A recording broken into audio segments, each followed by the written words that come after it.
Scott's album. This was called number 4.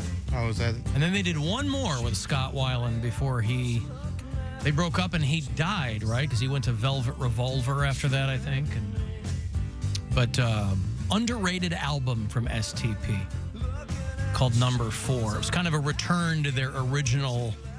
I was listening to Core in the car yesterday, the debut album from them. And it was just such a banger back in the day. But Number 4 came out. It'll be 24 years old in a couple of days. Purple is one of the first albums that we had on CD in my family. And great album. It is a great album. And we played that thing to death. Sure. Because we had like 3 CDs. So. Hey, Drunk Sue. Hey, baby. Please tell me you're not calling to throw in on the sour armpit conversation. Oh, God, no. Oh, okay, thank you. I don't know if I could handle that coming from you, with all due respect. No, I don't think I could handle it coming from me. Drunk Sue knows her limitations. That's the mark of a truly evolved individual. Yeah, that's one of them. I don't have hairy armpits. How was your weekend, Sue? Oh, it was great. Yeah, what was on the docket? Oh, man, made a show up down there, Minerva. Somebody made you show up in Minerva? No, nobody made me make sure I showed up. Oh, okay. I thought you said that. There was a Pink Floyd tribute band down there. All right. And what were they called? And as it turns out, they're major fans of you. I'm sorry? They're major fans of you. Well, that's appreciated. How was the band? Yeah. Oh, they were incredible, dude. I kid you not. Okay. Yeah, they were awesome. What were they called? Floyd Live. Floyd Live? Yeah. Okay. Yeah, listen, there's no shortage of Pink Floyd tribute bands. You got Brit Floyd and Rink Floyd. That's the band that only plays at hockey arenas. Brit Floyd. Yep, I haven't heard that. Okay. Floyd Live. Yeah. Mary, what was the one we saw at House of Blues a million years ago? Wish You Were Here. Yeah. Wish You Were Here. There you go. Yeah. And so it was great. Okay, and you went all the way to Minerva to see them. Yes, I did. Were they friends of yours? That why you made the trip? No, I didn't even know them. When I got down there, they found out, because Lisa, I went with Lisa, my best friend. Yeah. And she had bought tickets because she had seen them in Akron somewhere, or Canal Fulton or someplace like that. Yeah. And so she wanted to go again, and I'm like, well, I never get to go. You know what I mean? Kind of pouty. Okay, so it was kind of, you called an audible, because, I mean, Minerva's a little bit of a haul from Canton, yeah? Yeah, not that much. Not that much. Yeah. It's closer than Cleveland is, you know? Yeah. Okay. Get down 43. I was out last week. Did you call in about the comedy show that you came to, Sue? Oh, Mary. Oh, you were fantastic, baby girl. Drunk Sue came to my show last weekend down in Canton at the Patina Arts Center. All right. Yes. And her and Bob sat front row. And I was told by the other comics that Drunk Sue was walking around introducing herself to audience members as Drunk Sue. Yep. And she and Bob did not disappoint. They sat just directly in front. They interacted with every comic. They shared their pieces of mind. We had a good time. Drunk Sue, at one point, she stood up and got a bigger applause break than I got at any point in my set. And see, this is what I was asking Drunk Sue, as I said before the show. I said, are you going to go to this show and make it about you? And she said, no, we're going to see Mary.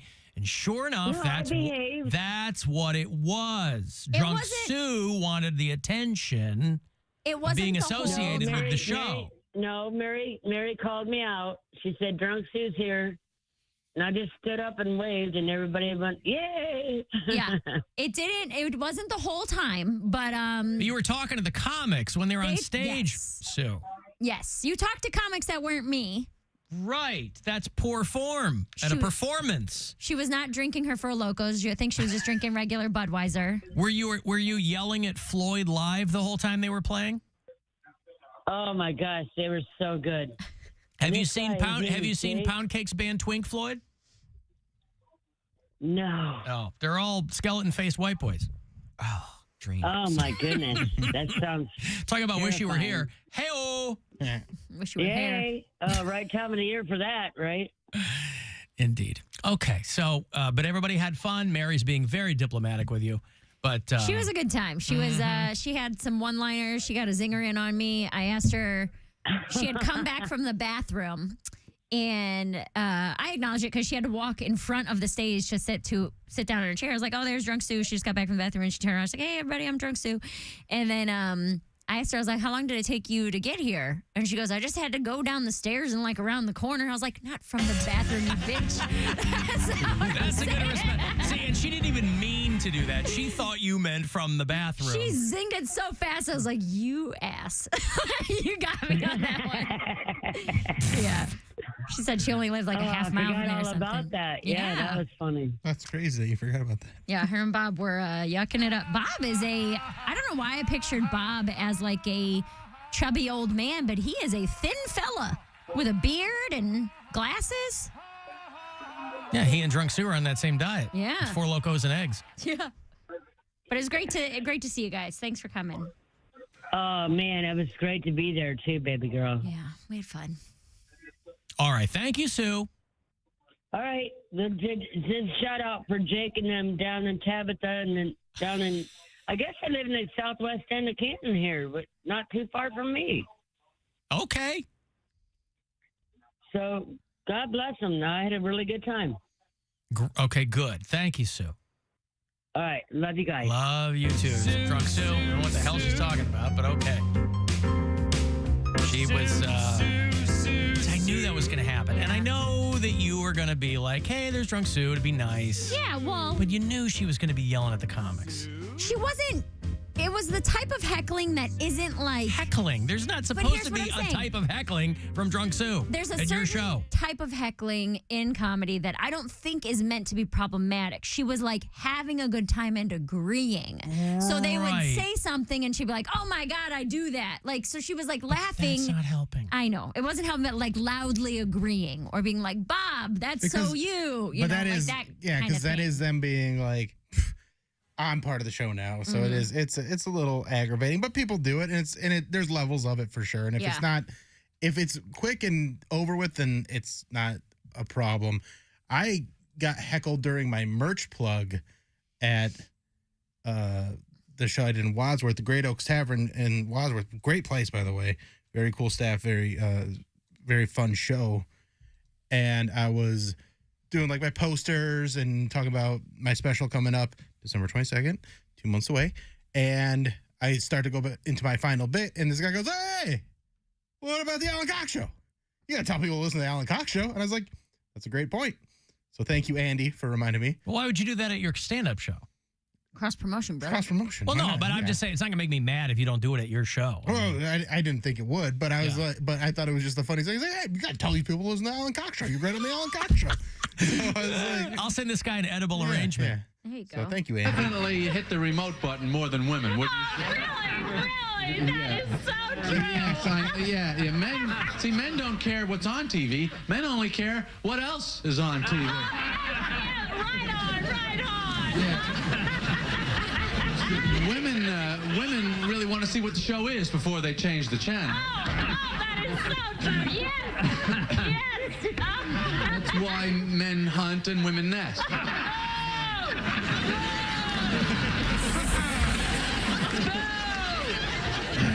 Anyway, yeah. All right. So anyway, what was I talking about? I love that. I did a show. You go puppets. You hear some villains in movies. What's the deal? What was going on there? I invite you down here. I have an important show, and she heckles me. Look, she didn't mean anything. Well, what is the matter with her? Is she crazy? She's just being enthusiastic, that's all. Hey, what is wrong with you? Me? Nothing's wrong with me. You boo me? You hiss? You didn't stop blathering throughout the whole set? Oh, come on. on. I thought you're a pro. That's part of the show. No, not part of the show. Not part of the show. Joe, you boo puppets. You miss villains in silent movies. Well, that's the way I express myself. How are you going to make it in this business if you can't take it? Oh, I can take it. Oh, God. See, back in the 90s, everybody else in there looking at her quietly. What's up with this chick? Because you didn't yell at the performer. Now, I'll tell you what. People have spent so much time at home, they think everywhere they go now is their living room. But I've been doing comedy for 20 years. There's just always that person at a show. Always? Not always, but like there's always been those kinds of people. Right, but everyone else looks at them like they're insane. Yeah, and I'm sure people there's are looking more of those people. I'm sure people were looking at Sue like, okay. Like, were they, Mary? Well, what was funny to me is that the majority of the people there were Alan Cox Show listeners. Yeah. So the majority of people knew who she was and it was very endeared by it. Right, she's among friends. Right. There was a small percentage of people who were not listeners of the show, who were there to see other comics, or they are like supporters of the arts in Canton, who were like, what the hell is going on? Why is this lady getting applause breaks? Why is she calling herself Drunk Sue? So there was a certain amount of confusion, I guess, amongst the 2% of people who weren't familiar with the show. And the Drunk Sues are an anomaly. Like if you're just at like a comedy show where it's not like our fans or whatever, right. You're going to some. I did the apartment show that they do at Mayhall's on Saturday night, and there was a girl that was chiming in on everything, and like I said something, and she goes, well, I don't like you, and I'm like, oh, but we all love you, and that finally got her to shut the hell up, because everybody just started, because she was just making it so weird in the room, because she was doing the I got to give my commentary on every joke. I've neglected to tell Drunk Sue, though, Pink Floyd Mayweather is playing down there, too. So check them out. Oh, nice. Yeah. Hey, Eric. I wish I could read. Eric. What's up, Alan? Hello. Hey, what's going on? What's up? Hey, I was actually at that show in Canton that you guys are talking about. And, yes, Drunk Sue, she almost stole the show. I thought she was going to steal it for a minute. But Mary got it quickly back on track. She did a great job. Thanks, Eric. You thought she was going to, you thought by steal the show, you mean derail it entirely. Okay, correct. I knew Mary would get it back on track, but for a moment there, I was like, oh, man, this is going south big time. But no, Mary did a great job. I definitely want to go see her again. But no, hate the show. Oh, thanks. Oh, my God. Thank you, Eric. Woo! Listen to that horn. Oh, my God. Oh, she's beautiful. Yeah, it was fun. It was a good time. The next night, I was in Twinsburg. So this was last weekend. And again, 95% Alan Cox Show fans. And this one woman was so happy to be there. And she was doing that same type of heckling where she was like agreeing and everything. And she must have shouted every time I paused between jokes. She was shouting things like, I love you, or I love the Alan Cox Show, or I listen every day. Like every single pause was filled by her shouting supportive things. So it was an awkward situation because she was like, I'd be in between jokes and she'd be like, I love the show. I listen to every day on my way to work. You're a superstar. And I'm like, would people, I mean, on the one hand, like it's sweet. It is sweet. But that is not. Well, that is not this. You know what I mean? Yes. Like this is a separate thing. And I know people go, well, that might be the only time. You know, I can't come out to Jumbo Frank's on a Wednesday afternoon to see you guys. Don't spoil it for everybody else. But we're not at stadiums. Yeah. You can talk to us after the show. Right. Yeah. Like it's not like the You're not getting only choppered out at the end. Right. The only chance to, I mean, we're selling merch, we're doing pictures, we're there after the show to do like a meet and greet. Yeah. So you can tell us all that stuff when the show's over. You don't have, because I know who that woman is too. Yes. And she's done similar things to me, and she's a sweet, sweet lady. But yeah, you got to just wait till the show's over, and then you can tell us how fantastic we are. Well, and I addressed it a couple times where I played along at first, and I was, just like small jabs where I was like, oh, you don't get out much, do you? Or like, this is your first time out since the pandemic, whatever, just throwing little lines at her. But she was getting increasingly drunk and increasingly emotional. So then her heckles would get like, I love you so much. You're such an inspiration. And like her voice would crack or whatever. I made a joke. My dad's dead too. Right. Well, I always do when Bill talks about like mentioning the Alan Cox Show, when I do local shows and I know it's a lot of listeners, I always make the joke like, hey, come up to the merch table after, but I don't care what you think about the other people on the show. Because inevitably someone's going to come up to me. And I made the joke about you, Cody, actually, where I was like, don't come up to me and be like, you know what? I hate it when Poundcake. I don't care. Everyone hates Poundcake. I said that. I was just like joking around. And each show, it's one of you. Everyone hates Bill. Everyone hates Alan. Everyone hates me, whatever. And the same lady who was yelling the emotional stuff, she got offended on your behalf, Cody. She just goes, I don't understand that because I love Poundcake. Like that. And I was like, ma'am, it was just a joke. Well, then go to his stand-up show and tell him that. But she got talked to several times and then ended up crying and leaving because she was so upset. Like, I was just being nice. I was just being supportive. And we were also like, yeah, but you can't do it like that. You can't vocalize it through the whole show because there's other people that paid to hear the show. And they don't want, it's not, and just a dialogue between you and Mary. You got to let everybody enjoy the show. I'm always curious. I don't know how people don't know how to read the room. Well, they're drunk. They're drunk, yes. There are a lot of people who don't know how to read a room. But that's like a general social thing. That I kind of understand. There's a lot of variables. If you are going to a show, like, that's a separate thing. That's not walking into a party and not sure who to talk to first. Honey, I don't know anybody here. What am I going to do? We'll go to the bar, make a drink, whatever. You're going to a show that, like, you bought a ticket for. Right. Yeah, it's always a fun. It's not a podcast Q&A. Well, we just yell out questions or whatever. That's one of the things why I'm having Mary be the opener for my show at the Agora. So everyone can tell me how much they love me before you go on. I mean, that's fine, but I know when we do these things, we like someone that knows how to get the crowd in order and be like, hey, we want you to laugh and shut up, and that's it. Like, and you do a very good job at that. So you're the perfect person to go up there and like get them in the stand-up mindset versus, just have fun and yell out whatever you want. Because Bert Kreischer, when he was trying to film his special here a few years ago, the first show got wrecked because people were too drunk yelling stuff out. Yeah, that's tough too. And when like everybody knows so many arcane things about you and your life and whatever, people are just yelling stuff out at you. Well, and he's like, I'm trying to do a special here. Right. We're like, do you see all these cameras? Yeah. Right. There's a lot of money right now. My shirt is off.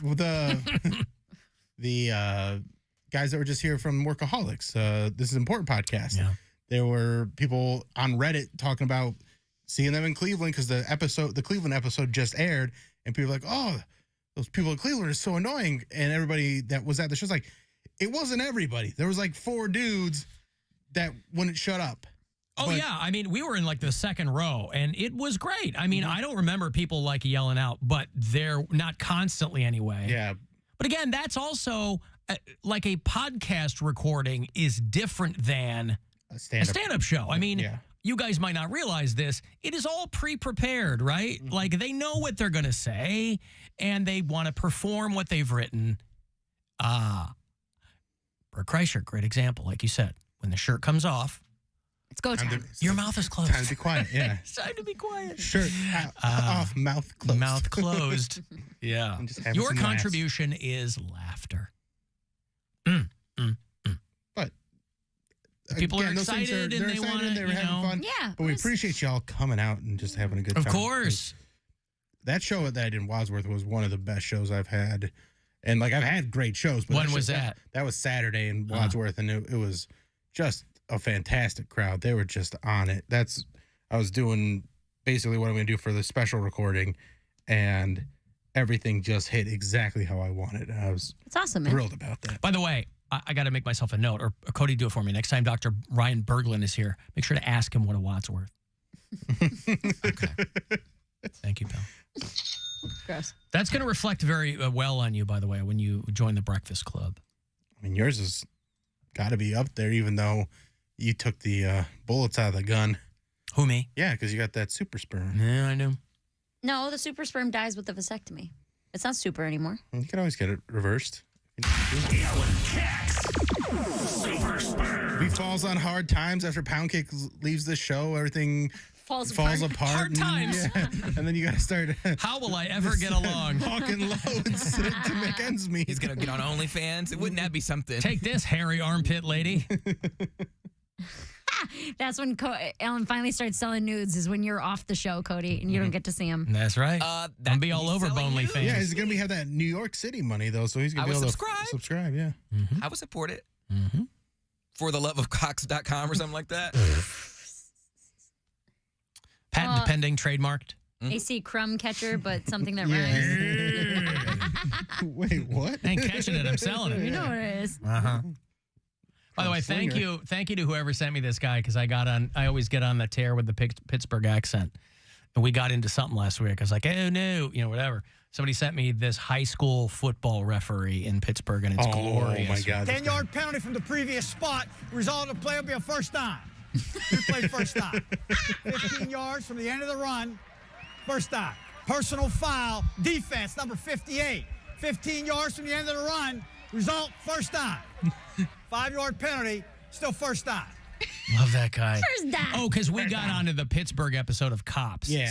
One of the Pittsburgh bureau chiefs sent me that. I was like, hey, have you ever seen this? I was like, yeah, I saw it. Get It's down like, from there, Charles. yeah, Charles, get down. 30 years ago, but yeah, it's still good. And the accents are such a warm blanket. Somebody also sent me, there was a shooting in a grocery store in Chicago, and they sent me the clip of the cop who was talking to the reporter afterwards. We cautiously, approached and entered immediately based on the information that we had, and we believed at that time we did have a shooter inside of the building. As soon as we saw people, those we could were in the front of the store, we immediately evacuated them outside of the store and then continued inward to attempt to locate an offender. And that's when we located the victim in the back of the store.